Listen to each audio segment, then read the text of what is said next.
Hello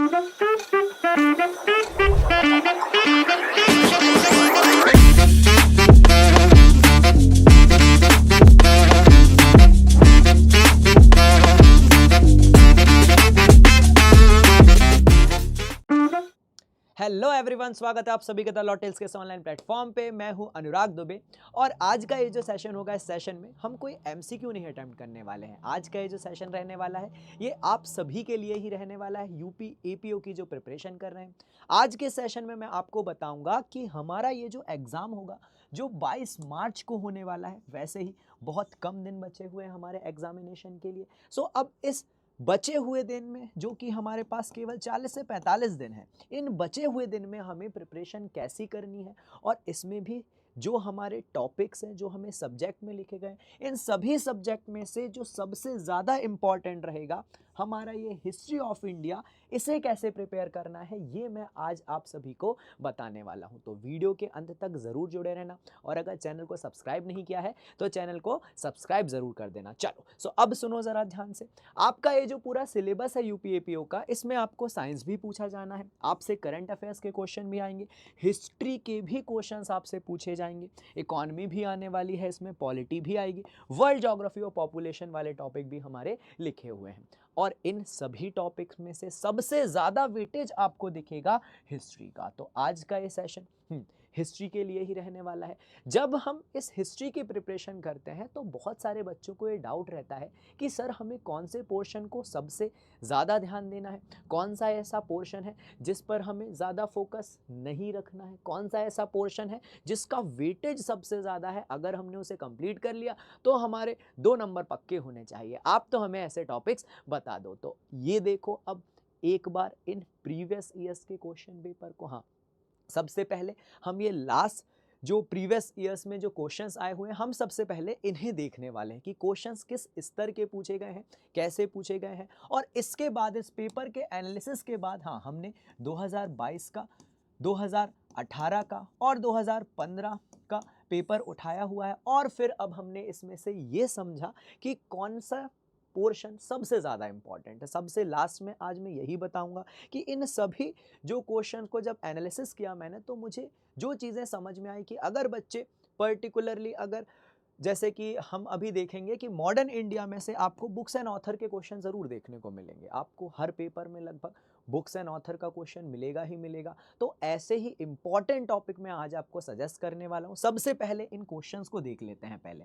तो ये देखो, एक क्वेश्चन लिखा हुआ है, ये मराठा एम्पायर से संबंधित है और इसमें प्रशासनिक व्यवस्था वाला क्वेश्चन पूछा गया है। चलो अब बढ़ते हैं 2022 में और हिस्ट्री के क्वेश्चन कैसे आए हैं। तो एंशियंट हिस्ट्री से क्वेश्चन आया और यहाँ पर पुष्यमित्र शुंग का नाम लिखा हुआ है, मतलब ये पोस्ट मॉडर्न एरा हमारा चल रहा है। इसके अलावा और कौन से क्वेश्चंस आए हैं, तो देखो डायरेक्ट क्वेश्चन भी हमसे पूछे गए हैं हिस्ट्री के।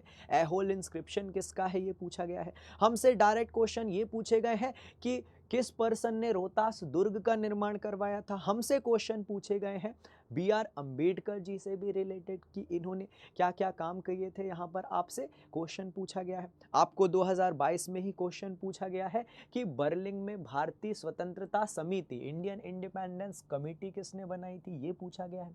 2022 के ही जब आप क्वेश्चंस को उठा के देखोगे तो वायसराय से रिलेटेड क्वेश्चंस भी आपको मिलेंगे। ऐसे ही आपको क्वेश्चंस मिलेंगे मॉन्टेग्यू चेम्सफोर्ड रिफॉर्म से भी। तो अब जब आप इन क्वेश्चंस को एनालिसिस करके देखोगे तो आपको, हाँ ये 2022 का पेपर है, पहले मैं आपको दिखा दे रहा हूँ सारे क्वेश्चन, फिर इसके बाद मैंने जो एनालिसिस किया है वो मैं आपको समझाने वाला हूँ, ठीक है। ये देखो 2022 में ही आपको एक और क्वेश्चन पूछा गया है जिसमें एक साइड डायनेस्टीज लिखा हुआ है, एक साइड इनकी कैपिटल से रिलेटेड क्वेश्चंस पूछे गए हैं। हम जो एमसीक्यू सीरीज लेकर आए हैं, जो डेली बेसिस पर यूट्यूब पर चल रही है, इसमें अब आपको समझ में आ रहा होगा कि क्यों मैं ऐसे क्वेश्चंस लेकर आ रहा हूँ डेली बेसिस पर। उसका कारण ही ये है कि ऐसे क्वेश्चंस हमसे पास्ट ईयर्स में पूछे गए हैं।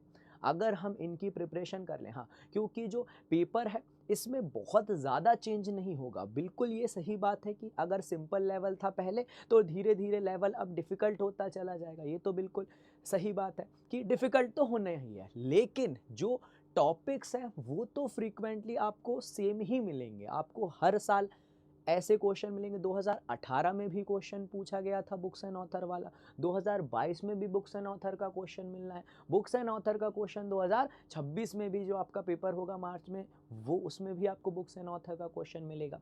तो अब इन पास्ट जो ईयर्स में पेपर हुए हैं, जब आप इनको एनालिसिस करके देखोगे, तो अब मैं डायरेक्टली आपको बताने वाला हूँ। हाँ, ये पेपर आप इत्मीनान से देख लेना, टेलीग्राम चैनल पर आपको ये मिल भी जाएगा कि 2018 में क्वेश्चन कैसे आए थे, 2015 में क्वेश्चन कैसे आए थे, 2011 के क्वेश्चन भी मैंने कुछ लगाए हुए हैं जो कि हिस्ट्री से रिलेटेड हमसे पूछे गए थे। क्वेश्चन आप देखोगे, क्वेश्चन का वेटेज काफ़ी अच्छा रहता है। हिस्ट्री का वेटेज भाई 16 क्वेश्चन आपको मिलने ही वाले हैं। हाँ, तो ये तो 2011 तक का मैंने एनालिसिस किया, और अब मुझे ये समझ में आया कि जब आप हिस्ट्री को उठाएंगे तो हिस्ट्री हमारी 3 पार्ट में डिवाइडेड रहेगी। कौन कौन सा? एक तो रहेगा एंशिएंट वाला पार्ट, दूसरा रहेगा मिडीवल, और तीसरा रहेगा मॉडर्न इंडिया। सिंपल सी बात है।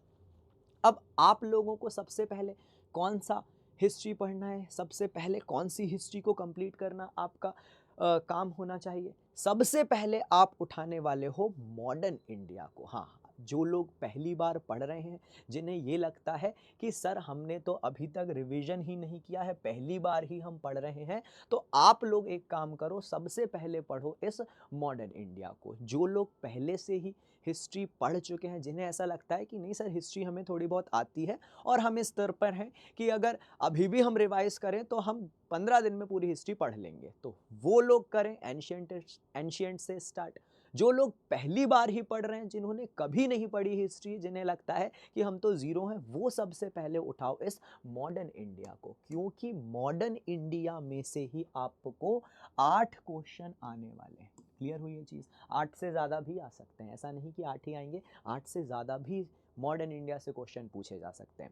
और मॉडर्न इंडिया में भी अब आप कौन कौन से टॉपिक पर सबसे ज़्यादा फोकस करोगे? तो सबसे ज़्यादा हम फोकस करने वाले हैं कौन कौन से टॉपिक पर? आप इन सभी टॉपिक्स को उठाकर देखोगे, पूरे आपको मॉडर्न इंडिया के टॉपिक्स लिखे हुए हैं। आपको सबसे पहले, हाँ, जो टॉपिक्स पर ध्यान रखना है, देखो टॉपिक्स तो सारे ही पढ़ने हैं, हर एक टॉपिक से क्वेश्चन आ सकता है। क्वेश्चन आपको इन यूरोपियन से भी मिल सकता है, बिल्कुल पूछ सकते हैं कि अंग्रेज़ों ने पहली फैक्ट्री कहाँ पर स्थापित करी, ये भी क्वेश्चन आ सकता है। आपसे पूछा ये भी जाएगा कि बैटल ऑफ प्लासी कहाँ पर हुआ है। आपसे ये भी क्वेश्चन पूछे जा सकते हैं कि विद्रोह कहाँ कहाँ पे हुआ, मोपला विद्रोह कहाँ हुआ है। आपसे पूछा जाएगा मुंडा विद्रोह का नाम, भील विद्रोह, हो विद्रोह, कूका विद्रोह। आपसे पूछा जाएगा रामोसी विद्रोह का नाम। ये सारे विद्रोहों से रिलेटेड क्वेश्चन हमसे पूछे जा सकते हैं।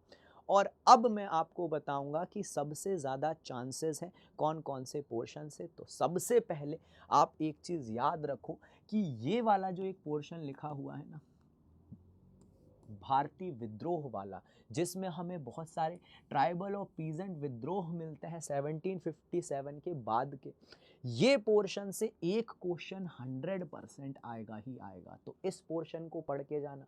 और इस पोर्शन में एक चीज़ और याद रख लेना, तुम्हें ईयर भी याद रखने हैं। हाँ, ऐसा नहीं है कि केवल जो लीडर्स हैं उनका नाम आप लोग याद करके चले गए। आपको केवल नाम याद नहीं रखना है लीडर्स के, आपको ये भी याद रखना है कि किस ईयर में हुए हैं, क्योंकि क्रोनोलॉजी वाले क्वेश्चन आपसे आयोग पूछता है।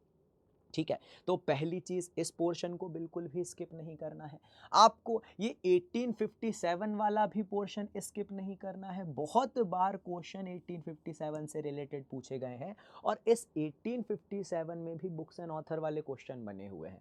आपको ये सामाजिक और धार्मिक सुधार आंदोलन वाला ये जो टॉपिक है, 2011 में इंडियन रेनेसेंस से रिलेटेड आई थिंक क्वेश्चन पूछे गए हैं।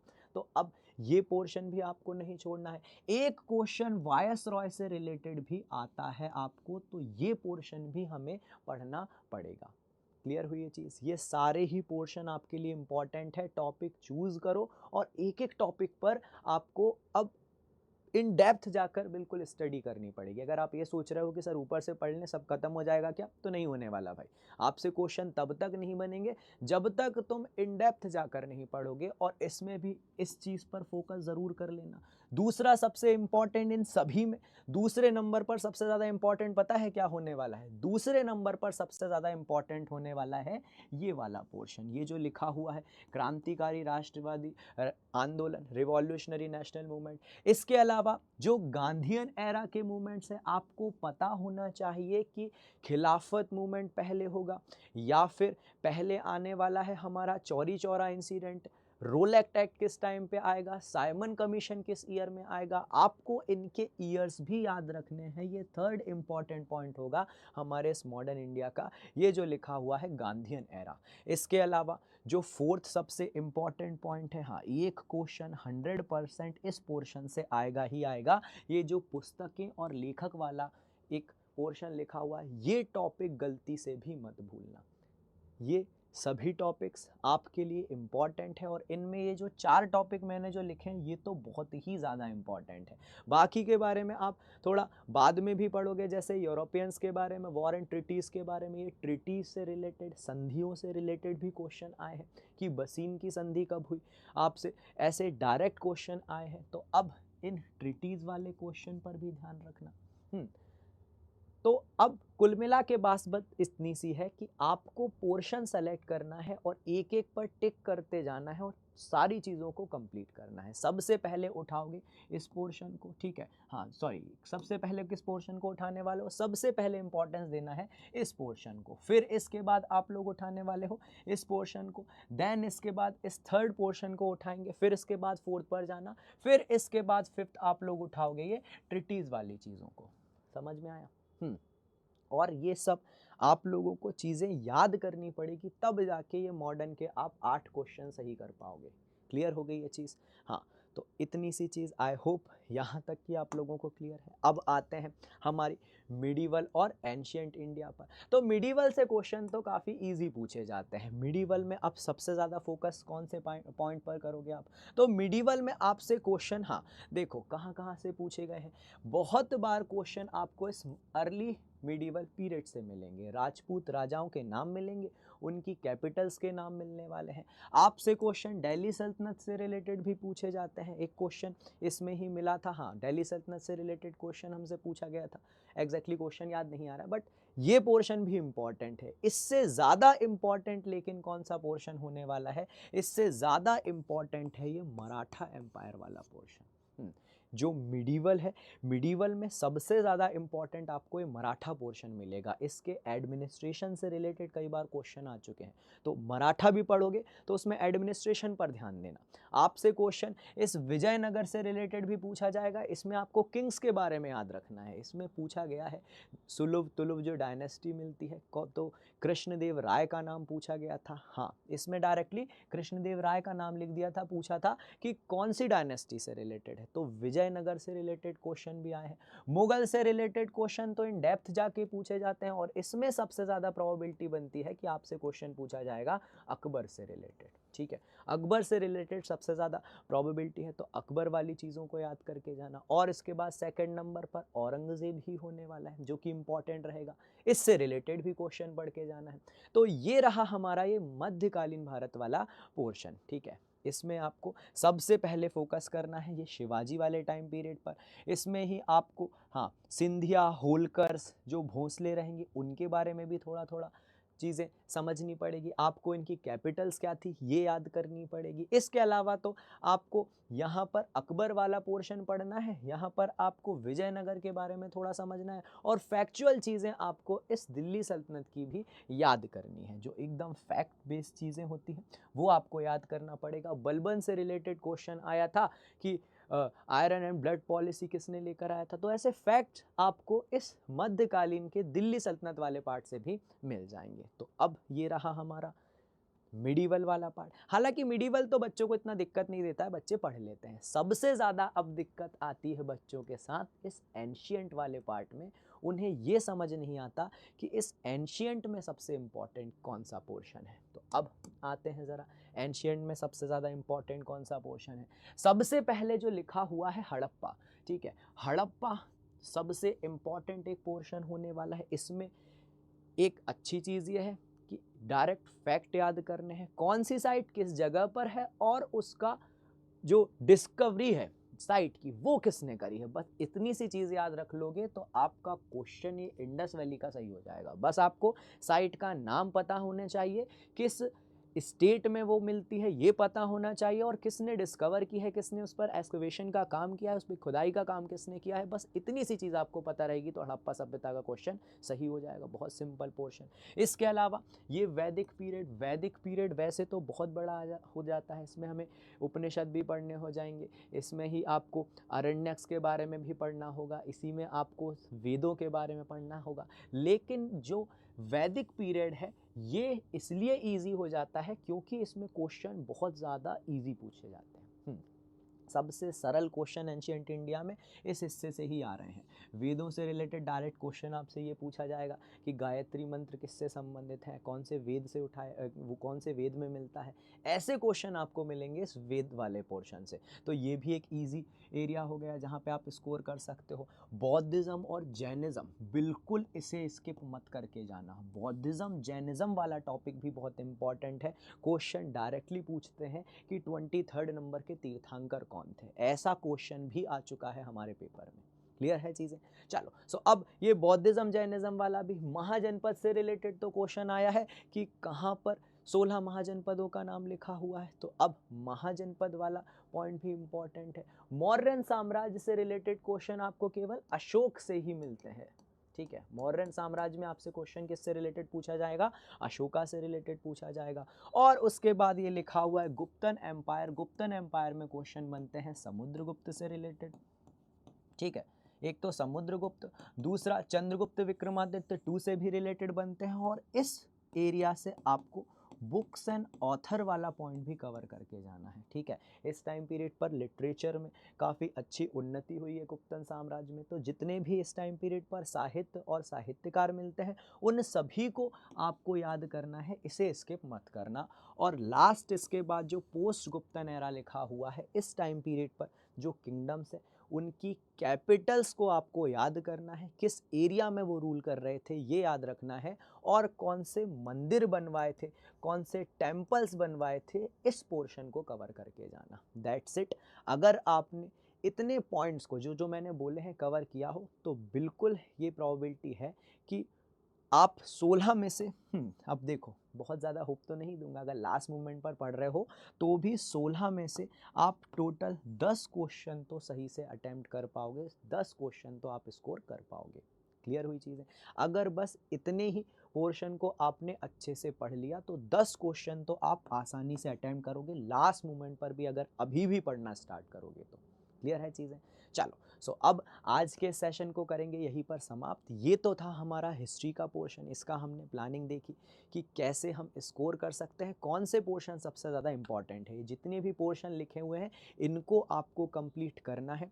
जो जो एरिया बताया मैंने कि जिन टॉपिक से कि कौन सा टॉपिक इंपॉर्टेंट है उसे सबसे पहले प्रिपेयर करेंगे आप लोग, बस कोशिश इतनी कर लेना। और एक काम और करना, डेली बेसिस पर अगर आप लोग YouTube पर जुड़ सकते हो, हम लोग इवनिंग में MCQ सीरीज़ लेकर आए हैं जो कि इस पैटर्न पर ही आधारित है जैसे क्वेश्चन यूपी APO द्वारा पूछे गए हैं। ठीक है, तो अब मुलाकात करते हैं इवनिंग टाइम में आप सभी से। तब तक के लिए अपना ध्यान रखिएगा। नमस्कार everyone, tata bye bye, take care.